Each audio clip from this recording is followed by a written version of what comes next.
Welcome to Local SEO Unlocked, your ultimate guide for mastering local search marketing. Dive deep into the dynamic and ever-changing world of search. Whether you're aiming to boost visibility or engage local customers, this podcast is your pathway to not just being seen, but becoming a local favorite. Now, here's your host, Christian Hustle. OpenAI just released the Search GPT. So I want to talk to you about first impressions and figure out if this is the end of SEO as we know it. Let's talk about it. Hey, welcome back to the Local SEO Unlocked podcast. My name is Christian Hustle, and for the last 12 years, I've helped local businesses and brands convert clicks into foot traffic and revenue into their stores. So obviously, we're talking about SEO. We're talking about this big announcement from OpenAI. It is huge. It is massive, and it's threatening to Google. Yes, it is. So I want to talk to you about first impressions. I want to talk more about what exactly is Search GPT and how does it work. Show you a little bit the few hours that I play with it and my learnings and my impressions from it. And more importantly, let's talk about how this affects customer journey. So your customer, how is that going to impact their journey as they're looking for your products and services?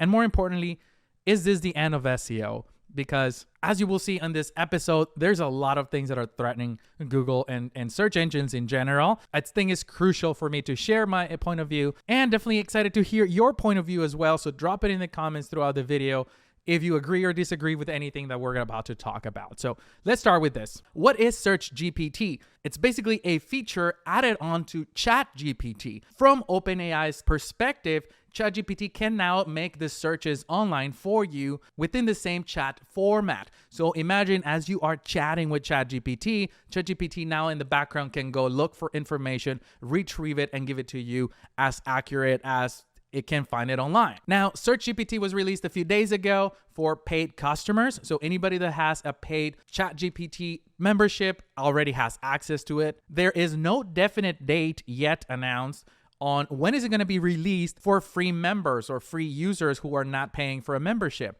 So more to come there. But luckily, I do have a membership. I was able to try it and bring you my perspective. And let's talk about it because I have some theories that I want to share with you as well. Now, is Search GPT replacing Google is the question. Because if we bring the search capabilities into the chat that we were talking about, that you're already using on your day-to-day activities, can that possibly replace search engines is the question here. Does that mean that Search GPT is the end of SEO? No, it's not. It's an evolution into a new era of technology as it's becoming available. It's giving us a lot more tools and yes, some of the challenges that will come with those tools as well. And yes, it is a scary development because just like anything that happens in the search space, you have to relearn things. You have to go back into the whiteboard and figure out what works, what doesn't, and continue learning.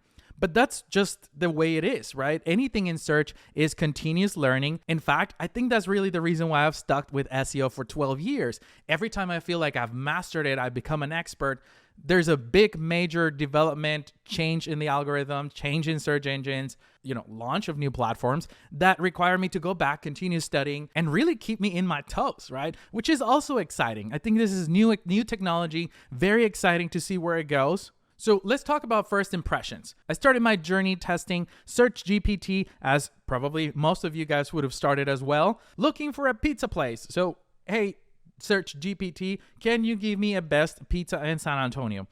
And it pulled up immediately a map with pinned locations on the map as well as location cards. The cards have some sort of business description and 2 to 3 CTA buttons. So 2 to 3 call to action buttons from directions, website, call, etc.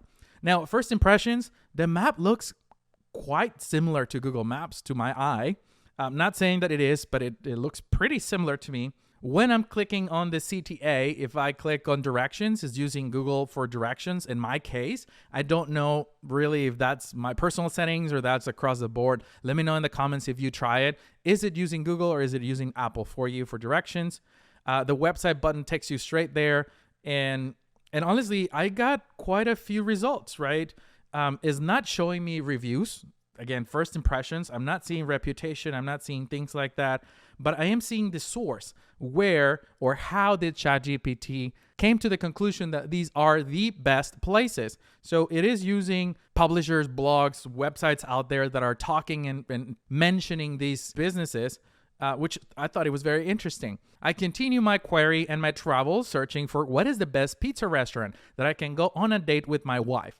Notice I'm being more specific. I'm chatting and I'm not mentioning a location or a city. Yet it knew exactly where I am. So it gave me in-town locations, and they were actually pretty spot on according to the descriptions that I was reading. So I said, okay, well, let's keep this thing going, right? So ChatGPT, what is the best pizza restaurant to take my 2-year-old niece, right? We keep in the same theme, but we're completely changing drastic scenery. So obviously it gave me more kids-friendly places. And then I completely gave it another twist, and I said, what is the best pizza restaurant where I can bring my dog to? And it did phenomenal as well. I mean, it did really good. It gave me businesses that actually mention dog-friendly, furry friend are welcome. And overall, even though I only got 2 results, it's actually okay, right? Like they are useful results. So overall, it's just the beginning of this, but it's a pretty good stage 1, right? It's a pretty good phase 1. It is threatening because people can get the information without going to your website. There's no such thing as ranked tracking in here, right? There's no rankings. There's no tracking. It's still too new and too early to determine what are the next best steps, right? But we do know that this is a new channel. And there's going to be a lot of data that needs to be optimized for this channel to be able to recognize your brand and be able to recommend your brand to searchers. So I guess the question for you to leave you on is, should you block ChatGPT bots at this point from crawling your website? Because I remember 2 years ago when ChatGPT was launched, everybody was blocking it. They didn't want ChatGPT to copy their content and learn from their content. But based on Search GPT, it looks like it's crawling your website to acquire your business information. So what do you think? Do you think it's a good idea to block them, or don't touch it and make sure that they can crawl your website? Let me know in the comments. Thank you so much for watching. All right, with that, hopefully you got tons of value from this episode. If you have the opportunity to try Search GPT, go for it, play with it, start figuring it out as a customer, because that's how your customers are going to be using it to find your company and your services. So if you like this video, smash that subscribe button, hit that like button as well, as it helps me reach more people in the YouTube algorithm. Thank you so much for watching Local SEO Unlocked. I will see you on the next episode. Keep hustling.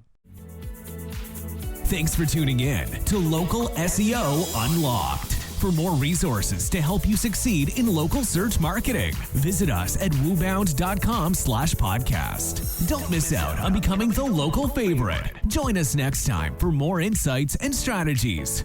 Until then, keep hustling.